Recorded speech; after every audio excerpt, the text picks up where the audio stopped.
Alright guys, I got my Turbo R here, and we just got a new exhaust from Trinity Racing, and we haven't even unboxed it yet. I just opened up the just the tape, but we're gonna go ahead and kind of do just a quick rev of the stock exhaust.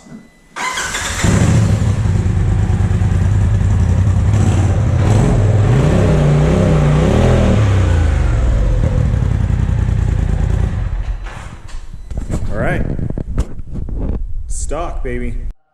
Alright, so we just unboxed this bad boy. Man, I'm so excited. This thing looks so sweet, and I can't wait to get this thing installed. Okay, so the first thing we got to do is we're going to have to remove 4 bolts here. We're going to take this bolt here. These are all T40 or Torx 40, so we're going to put one here and there, and then 2 down here, 1 down here and 1 down there. And that'll take off all the plastics that we need to take off to access the pipe.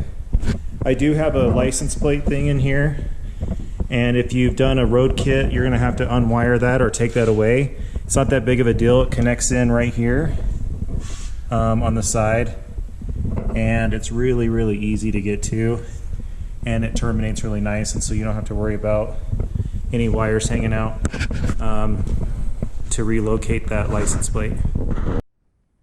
Okay, so the next step here is that you're going to need a number 10. You're going to take off these 4 bolts. You got 2 here, and you'll use a ratchet for that, and then you'll use some sort of wrench on the top. I actually have a wrench like this, and it works really well. So if you had one of those are great. And then after that, you're going to want to disconnect these springs. I already disconnected this one here. Disconnected, and then there's another one that is underneath the RZR, and it's right there, and it's kind of difficult to get to, but I think once we get this heat shield off, it'll come right off. So I got this off. This cover is off here, and it came off really easy, and so now it's going to be super easy to get to that spring over there. Just a pair of pliers and that's it. Hey, here's a pro tip for you. This spring's kind of a pain in the butt to get to. This one right back in here. So if you take a flathead screwdriver and push the spring up to the top, as close to the exhaust as possible, it makes it a lot easier to pop off with your needle nose pliers. Okay, next step is we're going to take off these bolts here. These connect to the header pipe, and there is 3 of them, just like that. I do have an impact gun, so they'll come off really easy, but they're probably on there pretty tight. Okay, so the next step that we're going to have here is we're going to go over here and we're going to take off this oxygen sensor, this O2 sensor here. I actually don't have a wrench big enough for it. It's bigger than your standard like 19 size wrench, so I'm going to use a crescent wrench for this and just pull it off that way. It'll be the easiest.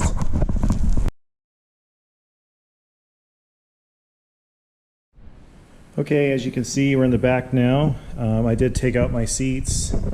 We're going to have to take off this heat shield right here.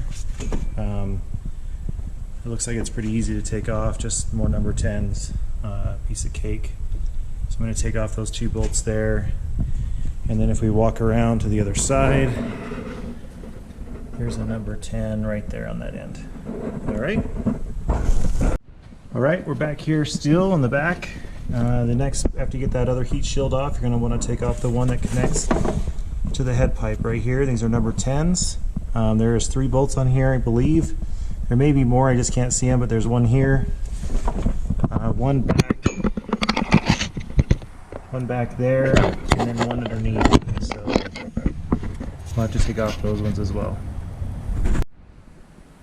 Alright, so the next step here is I'm going to take off this heat shield. It's on the front of the head pipe, just because it makes it easier for me to see the bolts back in the back here where this attaches to the motor. So these are a number 10, just like the ones that were on the other exhaust, or on the actual exhaust itself. So there's only 2 of them here. It's just 2 number 10s. You got one right here, and one back here. And again, this wrench is a dream when it comes to taking these bolts off, because you can get in tight spots with them.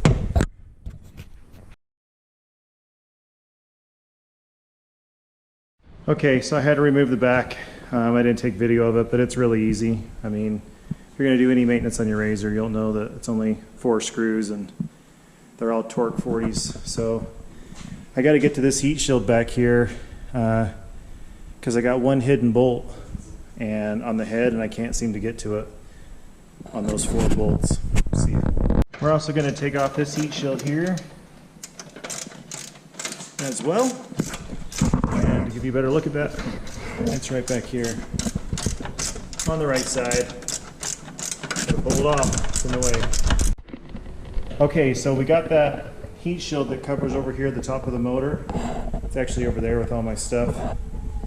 But I needed it off so I can get to these 2 number 10s over the top of this heat shield. So we'll take that off real quick and it'll be done. So the next step, so we're going to kind of walk away from the machine. So we're going to go in here. We've got all the heat shields off, and we got to take off these bolts. You need to take off these 4 bolts. There's one here. There's one here, and those are going to come off with a number 6 Allen wrench. Okay, there's 4 of them. That's what connects your exhaust to your, looks like to the turbo or to the somewhere on the engine. I'm not an engine guy, but I'll pretend. I had a hard time kind of getting to this last bolt right here. It's right here, and so I took off another number 10 on this heat shield to kind of give us some breathing room, and we'll see if it loosens it up.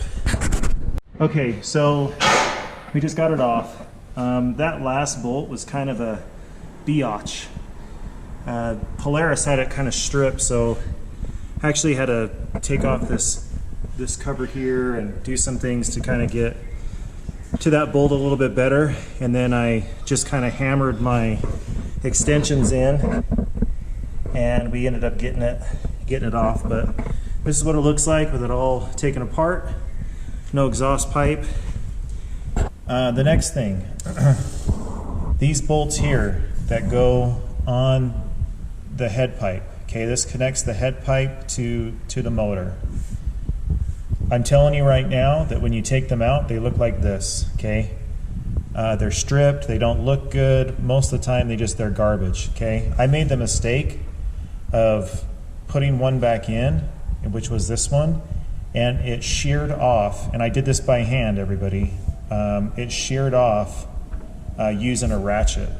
It took me 7 hours to drill this bolt out. These are very, very, very high tensile strength and heat resistant bolts. They go up to like 1300 degrees, and so they do not drill out well. It took me 7 hours to drill that out of the machine, and it was painful. So my suggestion is to buy 4 of these bolts. They're $10 a piece, and it's worth your time, I promise. And then go to Home Depot and buy this. This is a threader. You're going to want to re-thread those holes, and you're going to want to buy the 8mm by 1.25. This all together was like, I think, $35, and it is well worth your time. I'm telling you, you're going to have to re-thread those bolt holes. If you guys get online and actually take a look at everything, all the stuff on forums, you're going to see that everybody has the same problems with these bolts here. They get so hot that they just don't want to come out, or they're stripped and you don't want to put them back in because then they're shear off. You're so much better off just replacing them, spending the money. Otherwise, you're going to spend hours and hours and hours drilling these things out. All right, so my next step here, I just went ahead and did it real quick, but you get these 2 clamps. You get one clamp here and one clamp over here. And there's four bolts in here. You just take them out with a number 6. You disconnect them, and then I matched it up with this Trinity Racing logo thing back here, so the holes match up perfectly, because that gives you the distance between the 2. and then I tighten them down, just using this Allen wrench that I have here. And then I went ahead, you get bolts over here, and it's the shorter of the 4 long bolts. You put those shorter ones in, and they go, one's here and one goes over here. So pretty easy. Okay, so the next thing you're going to do is you're going to take the covers, or these little connectors here, off of the pipe. You're going to install them onto your actual muffler here. Just remember to put your lock washer on each one of these, and then in the top right hand side you're going to want to put your spring. You have a little spring connector here. You want to do that on the top right hand side of each one of these. So top right hand side on this side and top right hand side at this side. That allows for this to connect in, and then you can put your spring right up to that.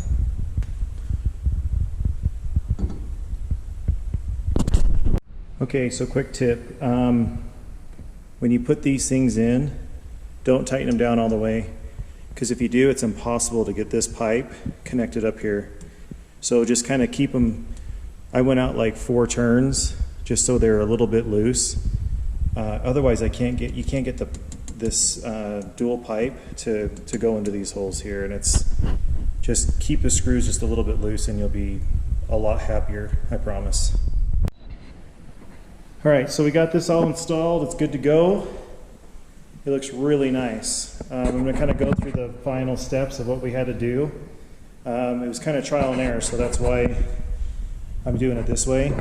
Number 1, when you put this thing on, see these bolts that go back here? You want to do the bolt, and then the clamp, and then a washer, and then the spacer, and the Trinity sign, and then behind here is the washer that kind of threads in, and then a bolt. Now you'll notice that these bolts are different. The bolts that they supply are garbage, so I would suggest you go to Home Depot and get these ones. These are grade 8 bolts, so they're a lot more heavy duty, and they're not going to break like the last ones did. They didn't even last through installation, so that's how bad they were. Okay, so putting this thing back on.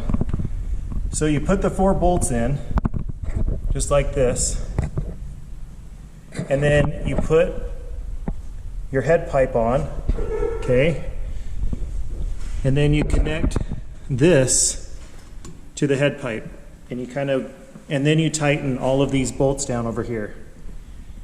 So, and then once you're done with that, make sure it's nice and level, and then you put your springs on, okay? There's 6 springs. The 2 long springs go up front, and then you have medium looking springs that go here, and then your short ones go here, okay? And then you connect your oxygen sensor back up, throw your heat shields and everything back on, and this baby's ready to go. We'll do a startup session here once we get this thing all back together. Man, it looks good though. Looks awesome.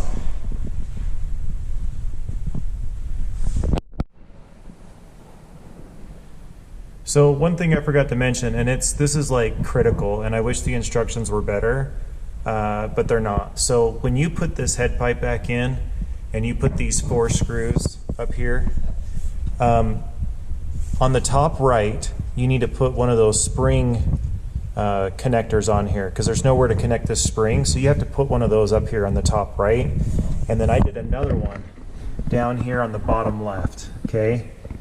Otherwise, you got to take those bolts back out, and you don't want to do that. It's easier if you just do it. I made the mistake, and I did do it the first time, so just take a look at that whenever you guys do this, okay?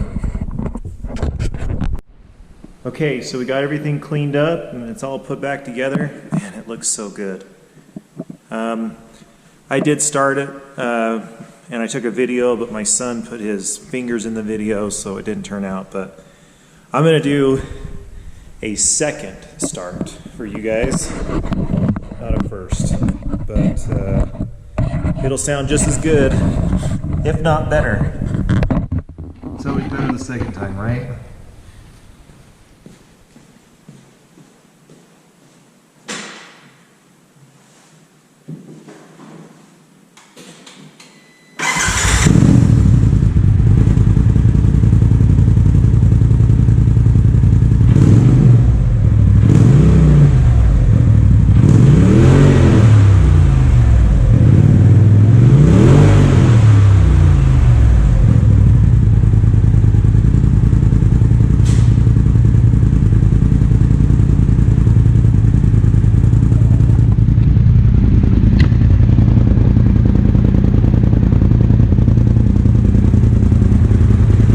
Sounds so good. It's got a nice deep throaty sound to it.